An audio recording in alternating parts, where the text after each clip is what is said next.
All right. Good morning, everyone. It's always nice to have you all here with us.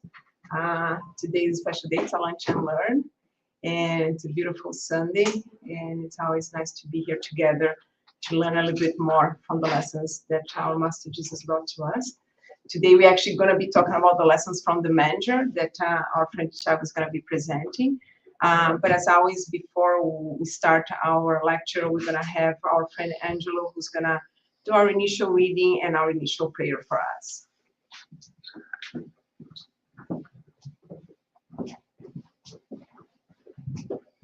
We are reading from Frank, Happy Life. Man does not live by bread alone, said Jesus, but also by the word of God. Preoccupation with food and clothing, housing and social life should not eliminate interest in the spiritual life. Save some time every day to nourish yourself with the Word of God. Bread sustains the body, and faith maintains the soul. Bread strengthens matter, and faith gives life dignity. Bread satisfies hunger for a short time, but faith means our needs forever. May God be with us today, as He always do. And ask our Master Jesus also to illuminate us, open our minds, our hearts for the learnings of today. Our brother Tiago is going to be here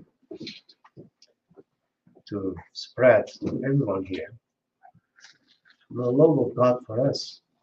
Do you understand that? He's going to show us, he's going to tell us the meaning of that. Love one to another. So be it.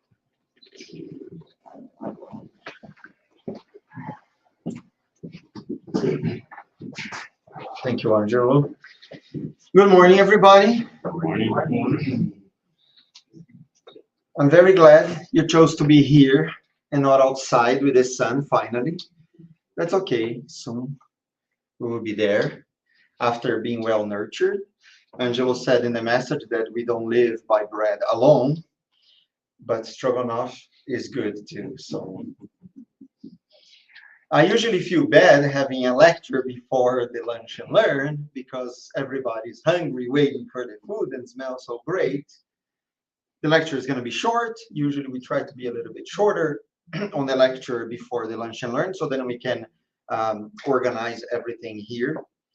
And I decided to bring to you the simplicity of the messages that Jesus gave to us.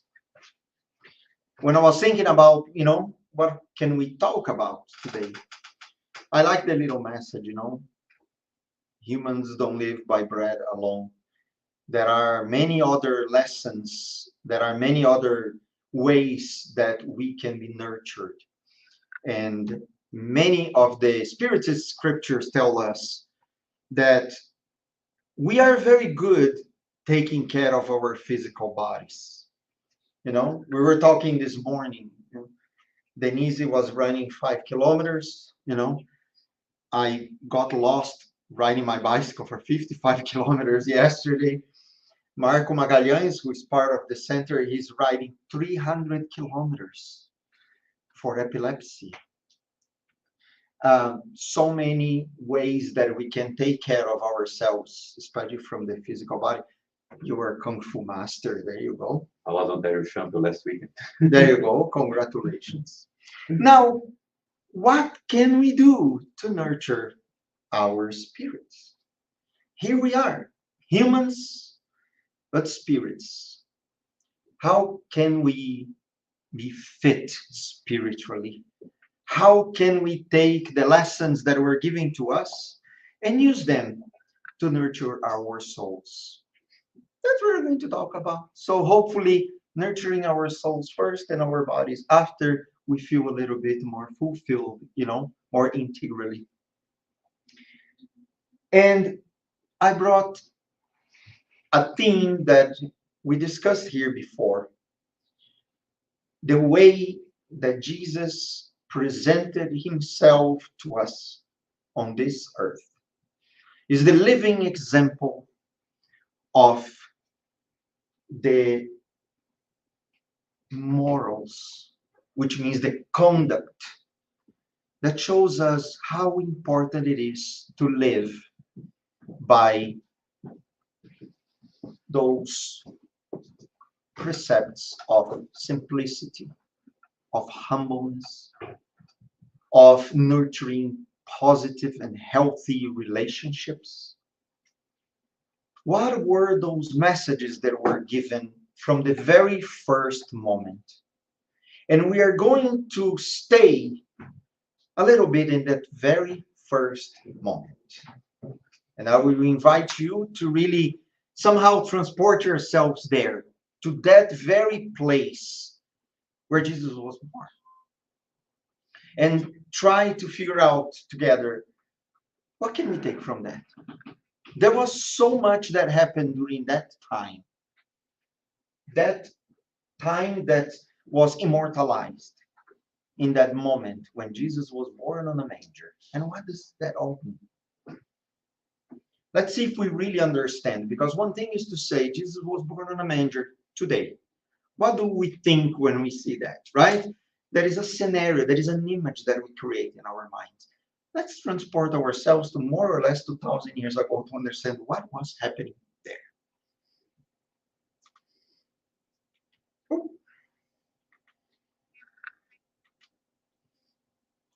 Please.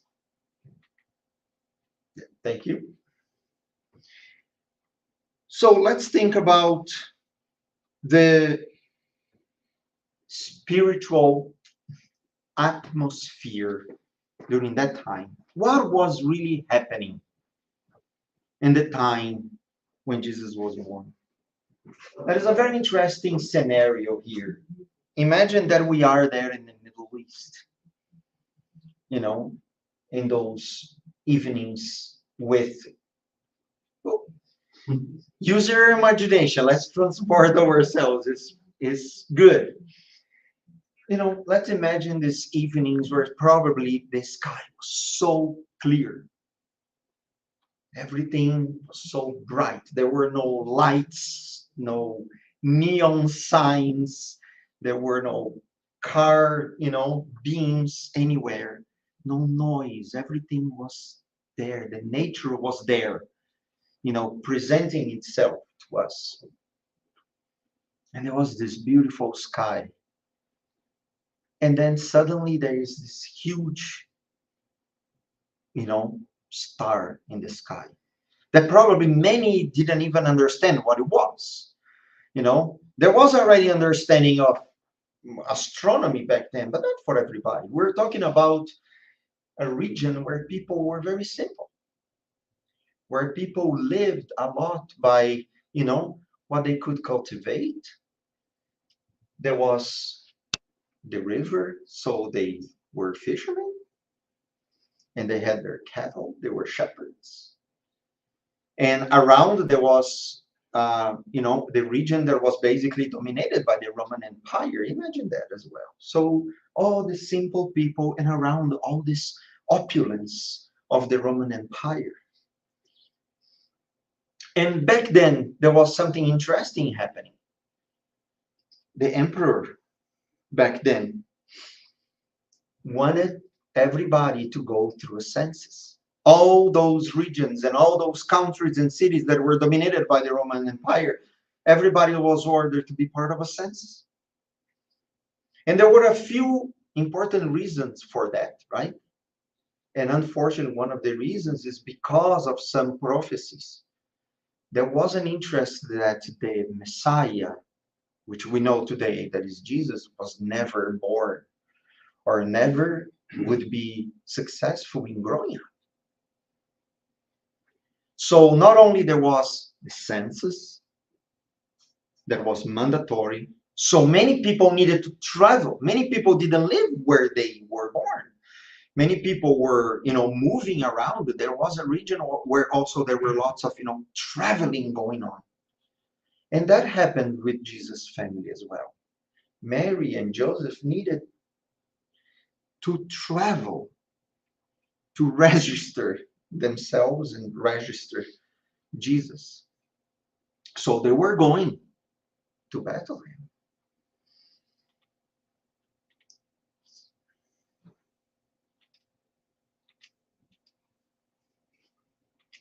Let's move this.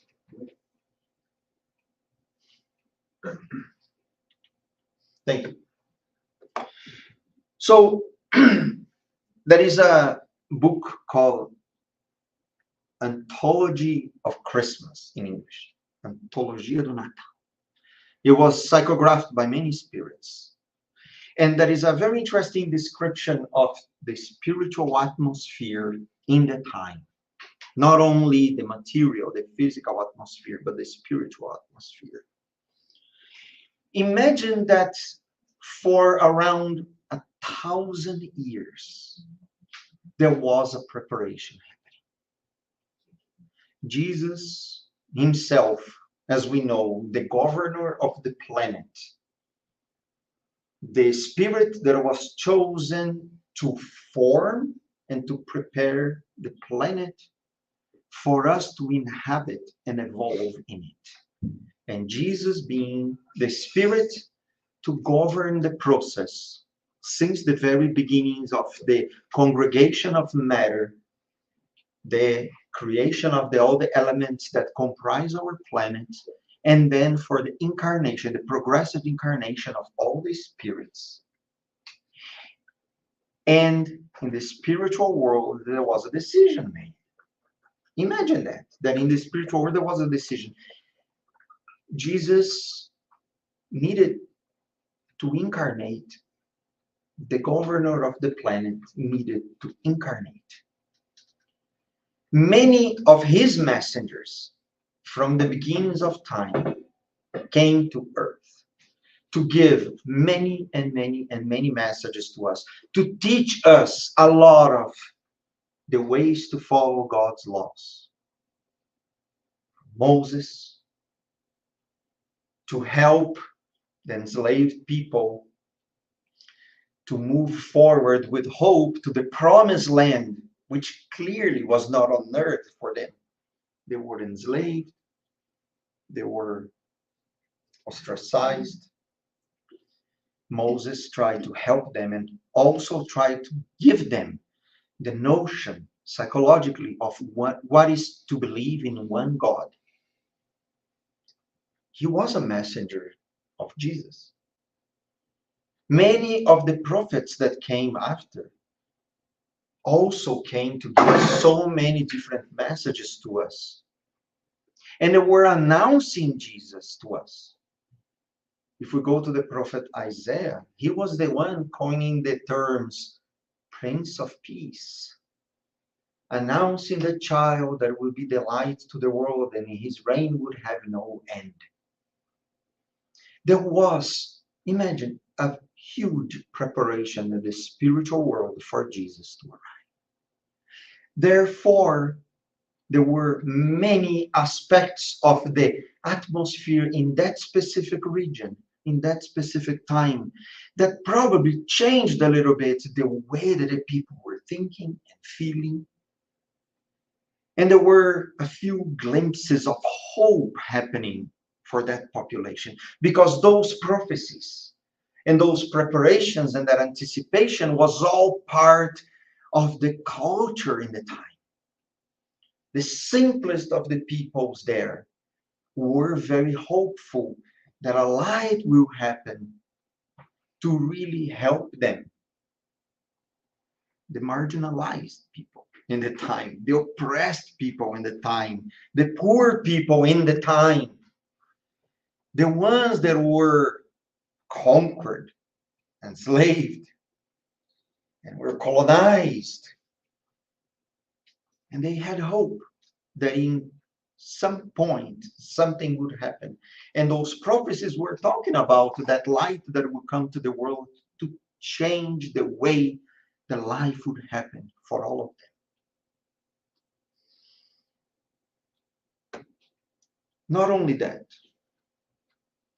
but imagine then that very family that also heard all of that, that was also part of that same culture. We're talking about Mary, we're talking about Martha, we were talking about Zechariah, we were talking about Joseph, that has Mary as his wife, and then finds herself pregnant. And even in the Bible, there was a conflict. That marriage almost didn't continue happening. It was not an easy process because Mary finds herself pregnant. Joseph doesn't understand. Joseph says, it's not my child. But the spiritual world prepares them in many different ways. First of all, if you look in this specific time, the number of dreams that the people have, the number of contacts with the spiritual world through their dreams, that they say dreams, chances are they were all mediums as well, receiving those messages from the spirits themselves. And imagine Mary, what we call a person that was pure, right? And that purity that we're talking about, and when we hear in the Bible that she was a virgin, again, to be a virgin, to be pure. Pure without what? Without malice. It is not without sexual contact. Sex doesn't equal dirt. Sex is not impure. Purity is here. Imagine how pure Mary would need to be to have Jesus in her womb. Most of the contacts that we see in the spiritist literature, people who met Jesus, they prostrate themselves. They could not stay standing up in front of Jesus.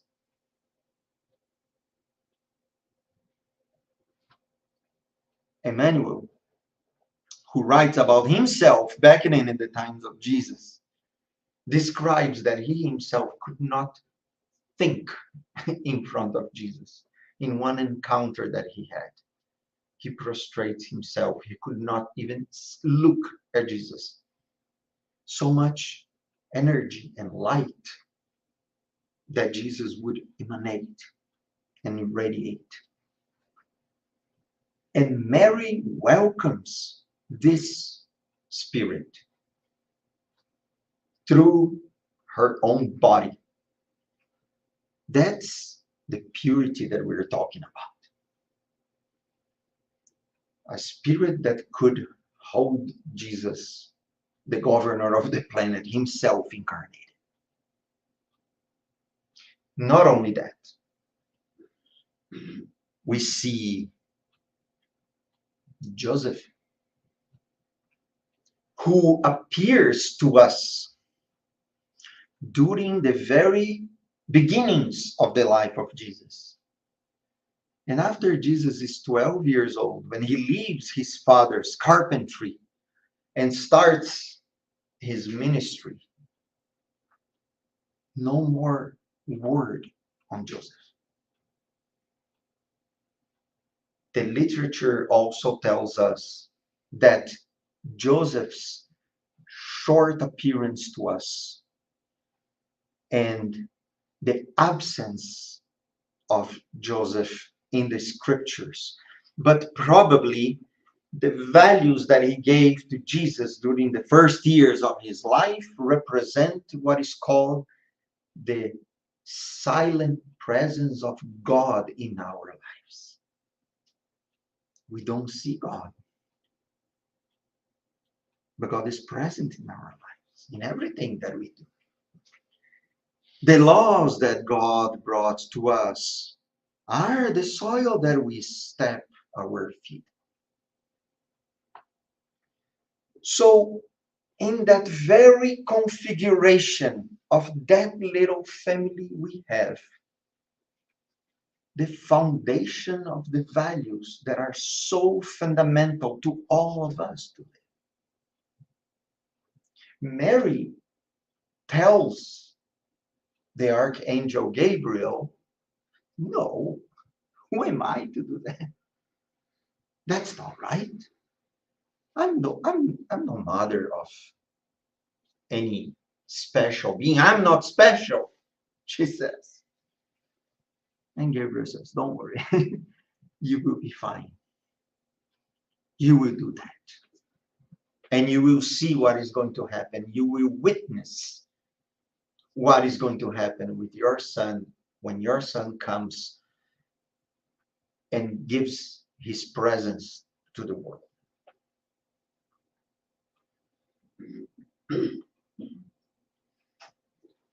And then, obviously, we have the birth of Jesus. If we think about the time that they arrive, in Bethlehem, imagine that that it was the town of Nazareth in the province of the Judea, the city of David. They needed to go to this place called Bethlehem to register themselves. Mary is pregnant, very, very pregnant. And imagine somebody pregnant, who had the experience to be pregnant, or with somebody beside you being pregnant. That, when it is time, there is a lot of preparation, right? We get the bag, we prepare everything, what is going to happen. We already did our prenatal classes, right? Imagine them traveling through day and night, through rain, through sun. And then they arrive. And when they arrive, because of the census, what do you think it is happening everywhere? It is full of people. And when they arrive, they try to find a place to stay. And they don't find it. The places that had rooms, let's call it hotels in that time, the places where people could be, were full. So imagine Joseph and Mary, very, very pregnant, without having a room to be. And the person in that specific area says, well, there is a stable there behind. You can be there because there is no place here inside. But there is a stable there behind. So you can make yourselves a room there in that stable.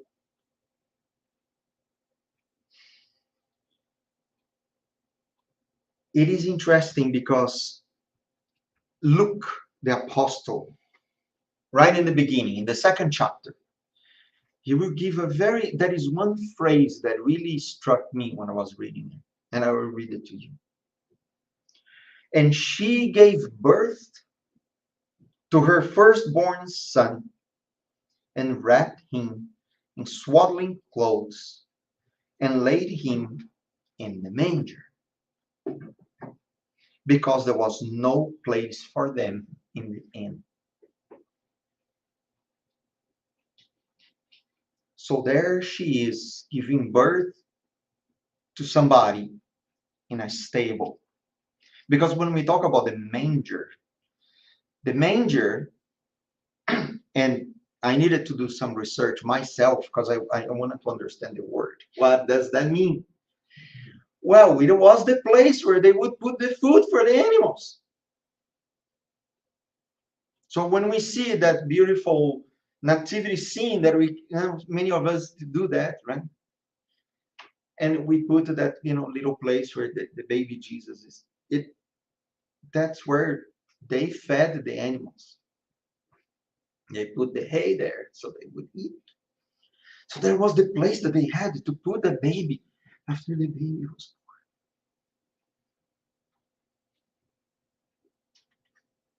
born. And it is interesting because those dreams until the birth of Jesus and after the birth of Jesus were dreams. When we think about dreams, let's think about that. Dreams, first of all, it is what happens with our brains when we are sleeping to purge the things that happen during the day. That is one aspect. We know because we are spirits. Dreams are the result of our connection with the spiritual world, where our bodies are asleep as well.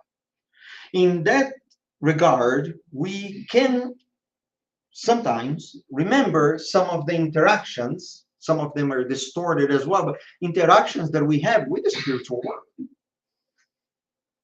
Contact with other spirits, guidance, connection with, spirits that are alike in our intentions and impulses and desires, or receiving lessons and warnings from the spirits. In this specific case, there were very much guidance and warning, because many of the dreams in the Bible show that what everybody there that was chosen for that specific task were being very well guided by the spiritual world. From Joseph receiving dreams of warning, take Mary as a wife, go with them to another city and stay there until we tell you so. When there was the massacre of the children, he was told in dreams to move from town to town, to hide themselves, so then Jesus could survive. And not only that, if you think about everybody around, were they dreaming? They were dreaming. They were dreaming of freedom. They were dreaming of peace. It was a collective dream. What the Bible is telling us is we have dreams, we have hopes, and collectively, somehow there is a possibility to materialize those hopes. And those hopes and dreams were materialized in that specific story. That is the story that can be the story for all of us. That those dreams and hopes were materialized in the person of Jesus. That represents what we do and who we are to achieve that peace. Who can we be and who we can become to achieve that freedom, to achieve that peace of mind, to achieve the peaceful atmosphere that we want to see around.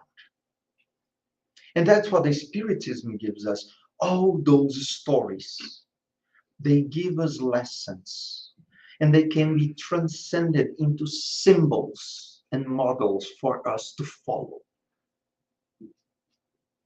We all have dreams, and we all need to pay attention to those dreams.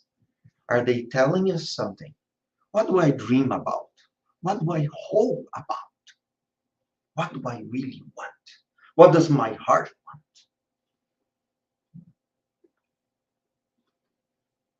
And that in the time was the dream. For peace. Please. Thank you. Again, we spoke about Mary. And for us to materialize those dreams, symbolically taking the lesson from Mary herself, in order to materialize the dream of Jesus, we need to have the purity of heart. We need to have ourselves as clean spiritually as possible. What does that mean? We are imperfect. That's okay. That's who we are today. It is not giving in to those imperfections. It is looking with, compassion to our imperfections. And it is to be humble. And if we feel that we are not being humble, to make an effort. To place ourselves in a place where it is important for us to be. Understanding that we are not perfect, understanding that we are not superior, not inferior to anybody else. To use the resources that we have, because at the end of the day, Mary said what? Mary said yes. If Mary acted with false modesty, she would, no, I don't want that. Many of us sometimes give up from doing things because we use that kind of modesty. No, I don't accept that. When sometimes it is just important for us to say, okay, thank you. We need also to embrace the tasks that we have at hand with the humbleness to understand that it's not going to be perfect. But we need to take ownership of who we are. And that's what Mary did. With the humbleness to understand that she was not perfect to do that, she accepted the task. And here's the lesson for us to accept the tasks that we have at hand. That is going to be as sublime, as enlightened, as important as we can handle. And here we have the symbol of Joseph as the silent guide that exists in all of us, that guides us through the places where we don't even know that we can go. That is all that foundation that we have received until today. And then we don't have it. When we don't have it anymore, instead of longing, it is honoring. Remember that back then in the book of Genesis, there is a law that says, honor your father and mother. Isn't that interesting that Jesus says goodbye to his mother and his father at 12 years old to go for his mission? But every single action, every single thought, every single word, every single value had the foundation of what Mary and Joseph gave to him. Many of us here are immigrants. We left our parents behind, many other people. Does that mean that we are not honoring? No, we are here because of that foundation that we received. Somebody not necessarily from father and mother, but from those who gave us what was important for us to be able to handle the world by ourselves, that came from somewhere. Honoring mother and father more than people, and as much as they are people, they are also a function in our life. The caring, the nurturing, the holding, the promoting our lives to that image of, showing the world. I usually say a mother figure is the one that holds the baby and they look at each other. A father figure is the one that usually holds the baby looking outward, when you put in that little, so they're showing to the world. We need that. We need the relationship, we need nurturement, we need connection, and we need to be out in the world, because the world's the field of work. It is our field That's where we plant. That's where we harvest. That's where we exchange. That's where we grow. Please.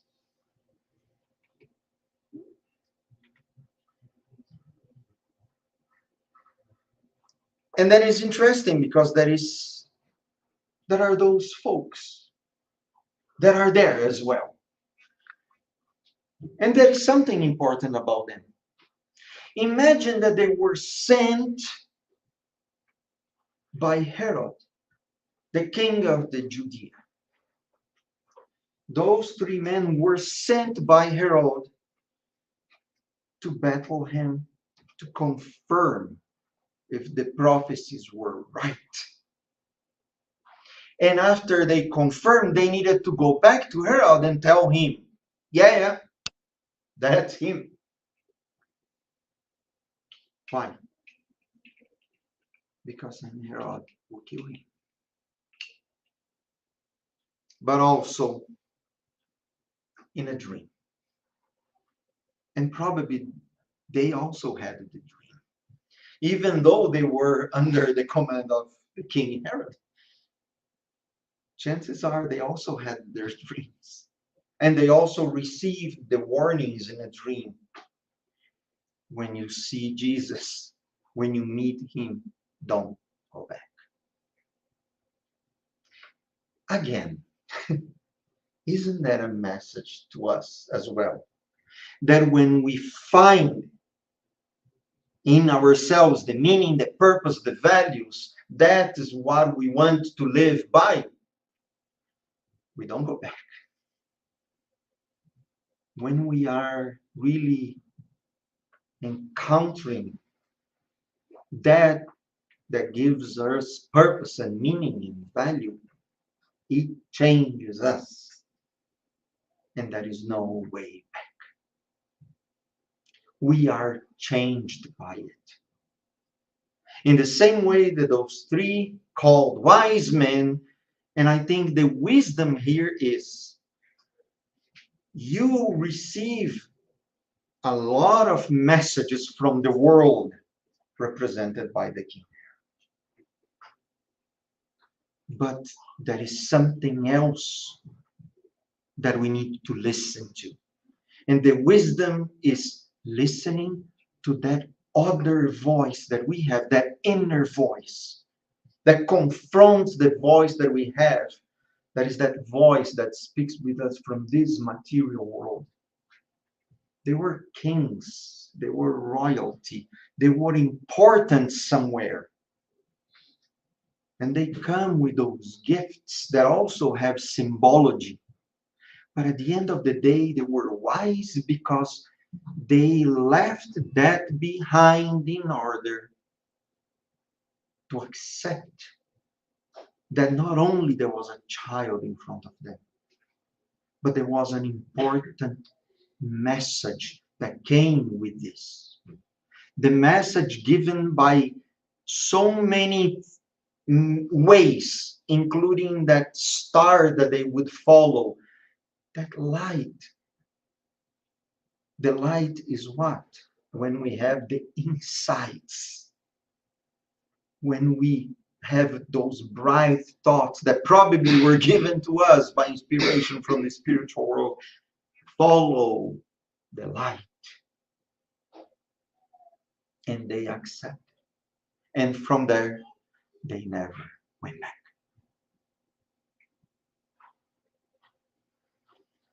Oh. I needed to bring that image because that was, again, another thing that struck me.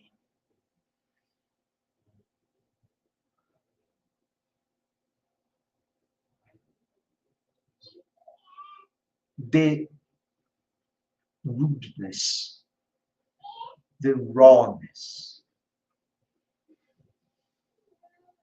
almost something bare, cold, stone cold.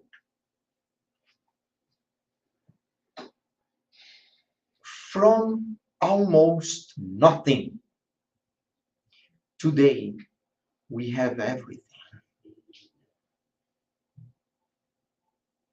When Jesus asked the disciples after the Sermon of the Mount, what do you have there in your bag? And the apostles didn't want to give. So we have nothing.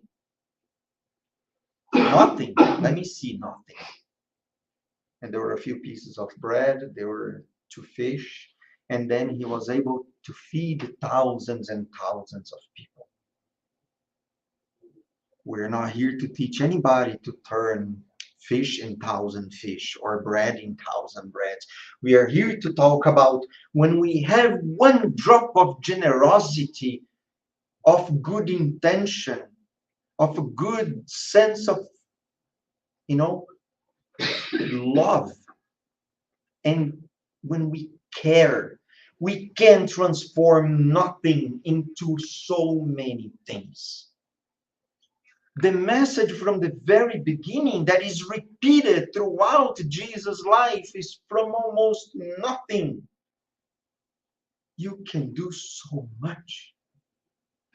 We don't need to wait for the right conditions. We don't need to wait for the room to be available, for the room service to be there. We need so little.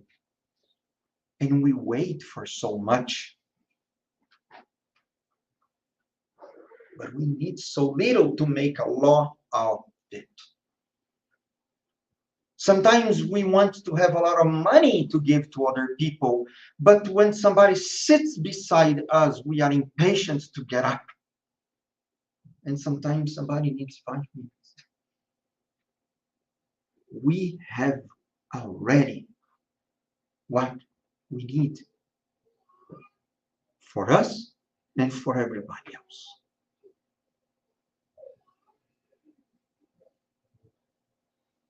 From almost nothing, we have everything. If we are to condense those very lessons from that one very moment, then I am absolutely sure that it was stressful, that there was uncertainty. Nobody was sure of anything. On our stress, on our uncertainties, on our worries, on our anticipations, that we sometimes think that nothing is going to happen. There is still a promise there. There is still something to look for. From the prophets, that thousands of years preparing for that, it is like, prepare yourselves. Something will come out of it. From the simple shepherds around, from the population in the area that we were talking about, from the people of Nazareth, from the people of Bethlehem, from the people that were following the prophets, from the people who were following John the Baptist, it was the hope that the change and the goodness and peace was coming. From the people who were following Moses, hundreds or thousands of years before, hope. From Joseph, we can take something that is called faith. In Spiritism, we learn we don't need the phenomena to believe. It is the comprehension. It starts here. It starts here. It is that faith that this silently God is with us through his messengers, through the spiritual world, through the influences that we receive in order to change our thoughts, to change our behavior, to change our ways, to learn different things, to confront our own selves when we doubt ourselves, when we are in conflict. Faith is knowledge, is the knowledge that something is going to always be there. And the faith that Joseph had in Jesus when said, yes, 12 years old you go, but the values that were given to Jesus during those years never left. Jesus. And from Mary, the purity. Which purity we're talking about? The purity of heart. And Jesus brings all of them. And when Jesus tells everybody, blessed are the pure of heart. And Jesus lived that from the very beginning. And that's why Jesus said what he said. He lived everything.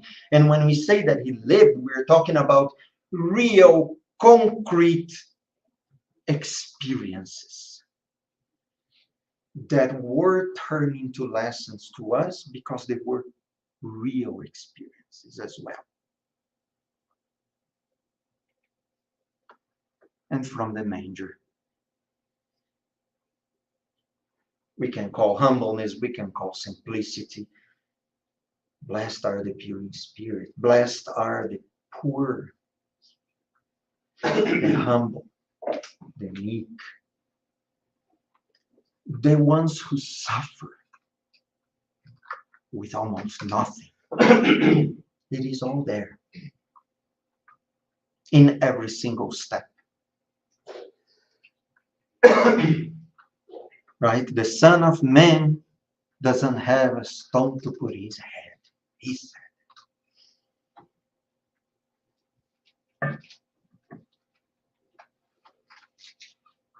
From Jesus himself, we can spend here several lectures talking about what Jesus is to us, our model, our guide, the most perfect type that came to earth that we can even fathom.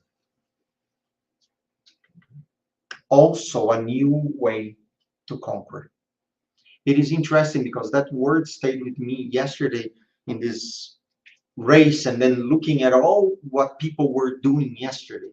It was amazing. Denise was running 5 kilometers. Marco Magalhães with his 300 kilometers on a bicycle. Danielle with 50 more, or the last 50 kilometers. I went to do 38 kilometers. I got lost. And I needed to restart my GPS, whatever, to get back. When I realized that there were 12 kilometers to go, I almost called my wife and said, pick me up, And I said, I need to get to this. At the end, when I arrived, it was a very interesting thing. And I said, I conquered myself, I said, for some reason. Again, there's nothing to do with me, okay? It is just one example. Because the idea of conquering, it is first of all conquering ourselves.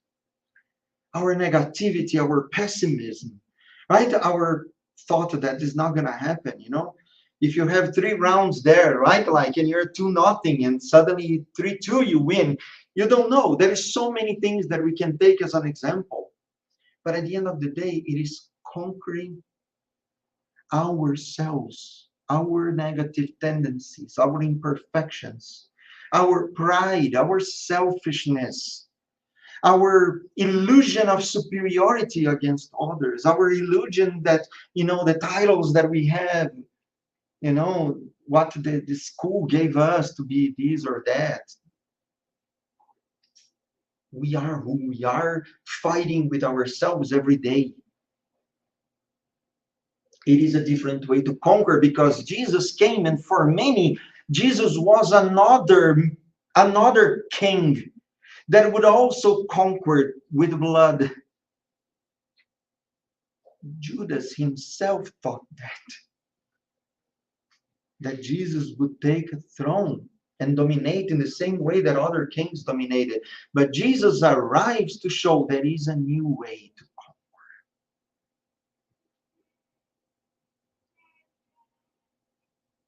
Not as a king, but the kings and queens of our own lives.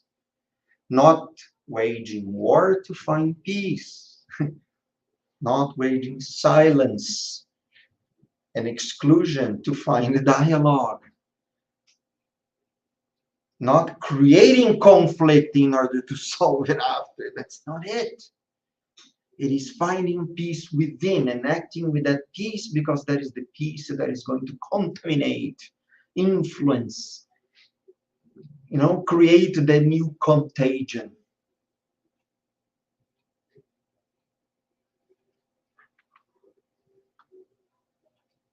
He showed a different way to see the truth, a different way to see life, a different way.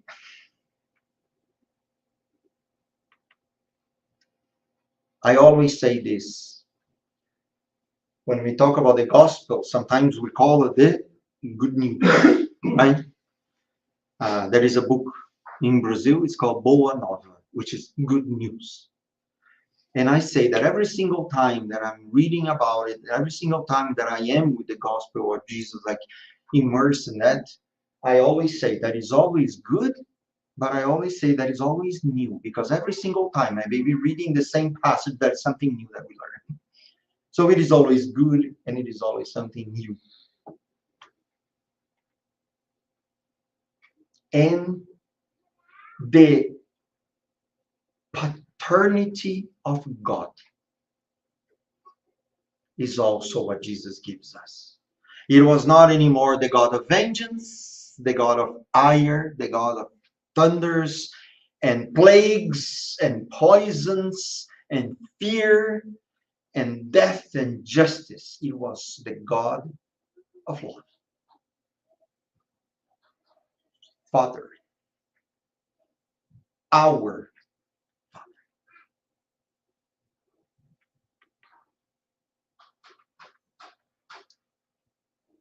And that is the message, or one of the messages, or a few of the messages that we can take from the presence with Jesus and all his life that he has for us.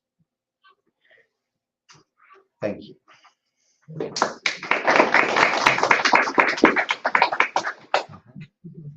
Thank you, Tiago.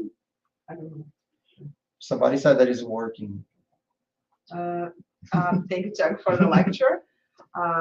Thank you, everyone, for being here. Do you have any questions or comments on the internet? No? Do you have any questions or comments here from the audience?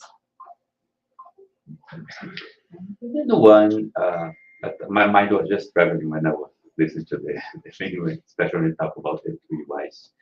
Long ago, when I was Catholic and going to my catechism thing, they presented a movie called I don't know English, but in Portuguese, if I translate, it would be the fourth wise, right? And there's about this fourth king that was supposed to go with those three.